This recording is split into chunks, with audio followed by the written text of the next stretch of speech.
There is a cave of contracts. And again, as shamans, we look at it like a map.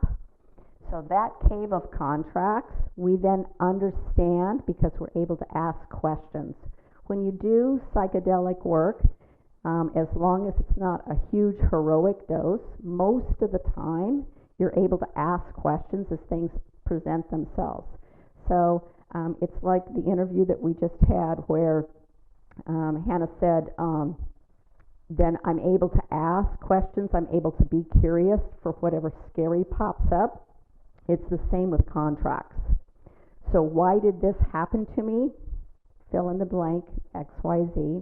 Why did I have to experience that? Why don't I ever find the right love? Why don't I ever, whatever that blank is, you fill in that blank, and again, you get to go to the cave of contracts.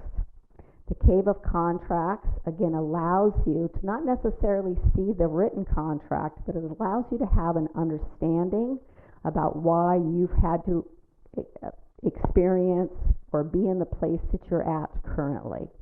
Because most of the time, our prefrontal cortex is executive thinking, and we're going to give everything meaning.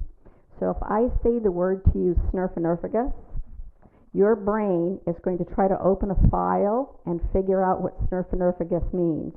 The other thing is that what happens is that I can always tell people that have gone through a lot of therapy because what they say to me is, I think I'm going to need to process that.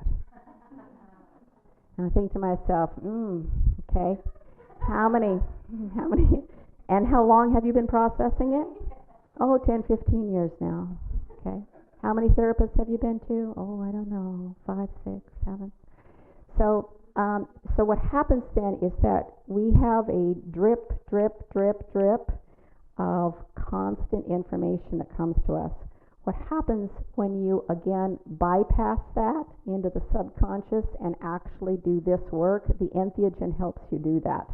So you're no longer conditioned by what people have told you is what the problem was. And it's not that it's bad. I absolutely believe everybody needs to do therapy. Everybody. We all need to have life skills that we don't have anymore for a variety of reasons. But the thing of it is that once you've been to a half a dozen therapists and you've told your story a half a dozen times and you've re-traumatized your brain every time you had to tell the therapist about what happened, we have to figure out a better way to do it.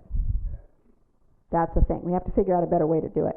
And I'm offering you the opportunity to be curious about what other ways that there is. Because like I said, I absolutely believe in therapy, but when do you graduate? When do you graduate? I actually had a woman come to my program that she was like 35 years old. She'd been in therapy since she'd been 15.